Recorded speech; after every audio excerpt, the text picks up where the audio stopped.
எல்லாருக்கும் வணக்கம். ஜாலி ரிவ்யூவில் இப்போ நம்ம பார்க்க போகிற படம் சொர்க்கவாசல். ஆர்ஜே பாலாஜி, கருணாஸ், நட்டி, டைரக்டர் செல்வராகவன், சானியா ஐயப்பன் இவங்கெல்லாம் நடித்தது. எல்லாம் ஒரே ஆம்பளைங்க லிஸ்ட்டாகவே இருக்கே. படத்தில் ஒரு பொண்ணு கூட இல்லையான்றீங்களா?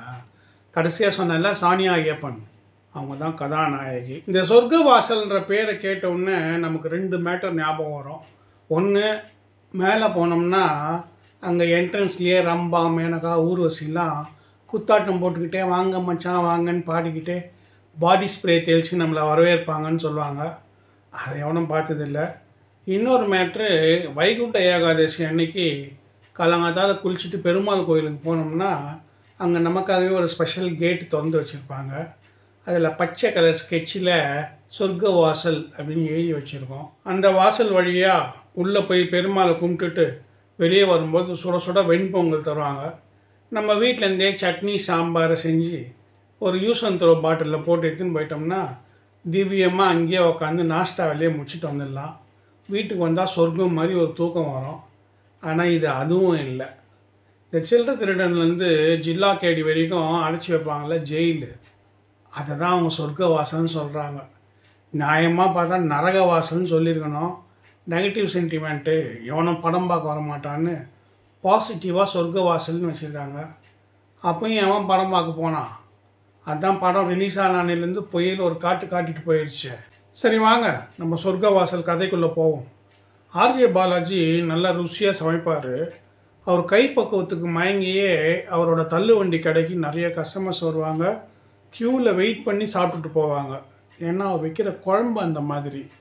குழம்புக்கு மிளகாத்தூள் கூட அவர் கடையில் வாங்க மாட்டார். அவரே உரலில் போட்டு உலக்கையில் இடிப்பார்.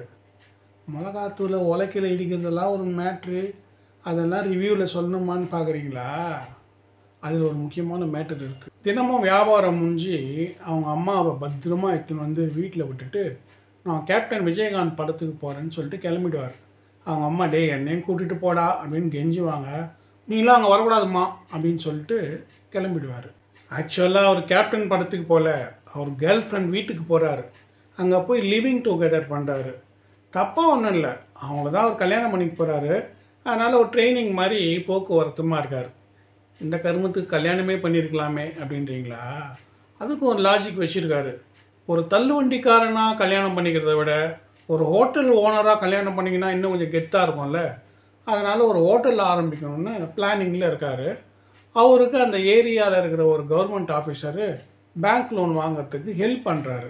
ஒரு நாள் தள்ளு வண்டியில் வியாபாரம் மும்முரமாக நடந்துன்னு இருக்கும்போது ஒருத்தன் வந்து அண்ணனே கொஞ்சம் மிளகாத்தூளை பொட்டலம் கட்டி கொடுங்கண்ணே அப்படின்னு கேட்குறான்.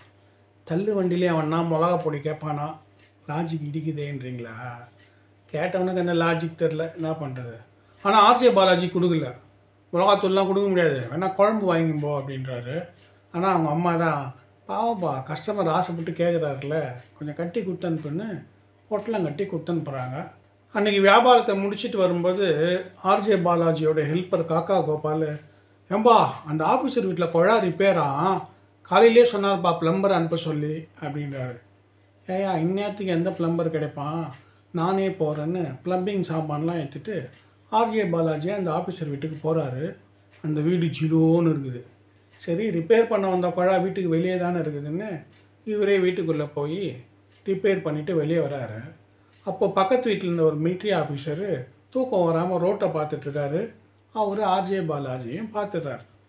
மறுநாள் தான் தெரியுது, ஆர்ஜே பாலாஜி அந்த வீட்டுக்கு போன நேரத்தில் அந்த ஆஃபீஸரை யாரோ போட்டு தள்ளிட்டாங்க. அந்த நேரத்தில் ஆர்ஜே பாலாஜி தான் அந்த வீட்டுக்கு வந்துட்டு போனான்னு பக்கத்து வீட்டு தூக்கம் வராத மிலிட்ரிக்காரு நேரில் பார்த்த சாட்சி ஆகிறாரு. இன்னொரு முக்கியமான மேட்ரு, டெட் பாடியை சுற்றி ஆர்ஜே பாலாஜி தள்ளுவண்டி கடையிலேருந்து வாங்கி போன மிளகாத்தூளை தூவி வச்சுருக்காங்க. மோப்ப நாய் கண்டுபிடிச்சிடக்கூடாதுன்னு.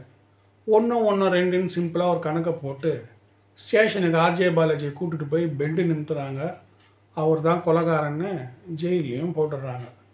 ஜெயிலுக்கு போன பிறகு தான் தெரியுது, ஜெயிலில் இருக்கிற ஒரு கைதி உள்ளே இருந்துக்கிட்டே பக்காவாக ஸ்கெட்சி போட்டு அந்த ஆஃபீஸரை போட்டு தள்ளியிருக்காருன்னு. ஆர்ஜே பாலாஜி அந்த தாதாவை எப்படியாவது பார்க்கணுன்னு ட்ரை பண்ணுறாரு. ஆனால் அவரோட பவுன்சர்ஸ் அவரை பார்க்கவே விடமாட்டேன்றாங்க. ஜெயிலுக்குள்ளே பவுன்சர்ஸான்றீங்களா? அதான் தாதாவோட எடுப்புங்க. செல்வராகவன் அந்த தாதாவாக நடிச்சிருக்காரு. ஆர்ஜே பாலாஜியால் செல்வராகவனை பார்க்க முடிஞ்சுதா, எக்ஸ்ப்ளனேஷன் கொடுக்க முடிஞ்சுதா அப்படின்றது ஒரு பக்கம். ஒரு 3 எதிர்க்கட்சி எம்எல்ஏக்கள் ஜெயிலுக்குள்ளே இருக்காங்க. ஒரு கன்னிங்கான எஸ்பி இருக்கார். இவங்கெல்லாம் சேர்ந்து ஆடுற நரி ஆட்டம் தான் படத்தோட கதை. நரி ஆட்டம் டைட்டில் நல்லா இருக்குல்ல. ஒரு 25 வருஷத்துக்கு முன்னால் மெட்ராஸ் சென்ட்ரல் ஜெயிலில் பாக்ஸர் வடிவேலுன்னு ஒரு கைதி இறந்து போனார். அதையொட்டி ஒரு பெரிய கலவரம் நடந்தது. அந்த கலவரத்தையும் இந்த கதையையும் மிக்சிங் பண்ணி கொடுத்துருக்காங்க. மிக்சிங்கில் தான் நம்ம பிரச்சனை ஆகிருக்கு. படத்தில் கருணாஸ், நட்டி எல்லாருமே நல்லா நடிச்சிருந்தாலும் ஷரஃபுதீன்னு எஸ்பியாக நடிச்சிருக்காரு. மலையாள ஆக்டர். அஞ்சாம் பத்திரா, இப்போ லெவல் கிராஸ்னு ஒரு படம் வந்துச்சு இல்லை, அதில் கூட நடிச்சிருக்காரு. சூப்பராக நடிப்பார். ஆர்ஜே பாலாஜி படம்னா அங்கங்கே காமெடி இருக்கும், நல்லா சிரிச்சிட்டு வரலான்னு உங்களுக்கு ஒரு நம்பிக்கை இருக்கும். ஆனால் இந்த படத்தில் ஆர்ஜே பாலாஜி மட்டும் இல்லை, வேறு எவனுமே காமெடி பண்ணக்கூடாது, மீறி பண்ணிங்க காலை வெட்டிடுவேன் அப்படின்னு மிரட்டி தான் டைரக்டர் செட்டுக்குள்ளேயே விட்டுருப்பார் போல இருக்குது. அதனால் யாருமே காமெடியை ட்ரை பண்ணலை. ஜெயிலுங்கிறது தப்பு பண்ணுறவன் திருந்துற இடமா இல்லை புதுசு புதுசாக தப்பு கற்றுக்கிற இடமான்னு படத்தில் ஒரு மேட்டர் வருது. அதுக்கேற்ற மாதிரி பசிக்கு 10 ரூபாய்க்கு பிஸ்கெட் பாக்கெட் திருட்டிட்டு உள்ளே போனவனை 10 கொலை பண்ணுற அளவுக்கு பக்காவாக ப்ரிப்பரேஷன் பண்ணுறாங்க. முக்கியமாக இன்னொரு விஷயம், ஒரு அரசியல்வாதி ஒரு இடத்துல காலை வச்சுட்டா அந்த இடம் சர்வநாசம் ஆகிடும்னு நான் சொல்லலை, படத்தில் இன்டைரக்டாக சொல்கிறாங்க.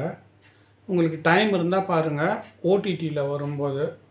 ஓகே ஃப்ரெண்ட்ஸ், இந்த வீடியோ பார்த்ததுக்கு ரொம்ப தேங்க்ஸ். இந்த வீடியோ உங்களுக்கு பிடிச்சிருந்தா லைக் பண்ணுங்கள், சப்ஸ்கிரைப் பண்ணுங்கள், உங்கள் ஃப்ரெண்ட்ஸு ரிலேட்டிவ்ஸ்க்கு ஷேர் பண்ணுங்கள். வீடியோ எப்படி இருக்குன்னு கமெண்ட் பண்ணுங்கள். அடுத்த வீடியோவில் பார்ப்போம்.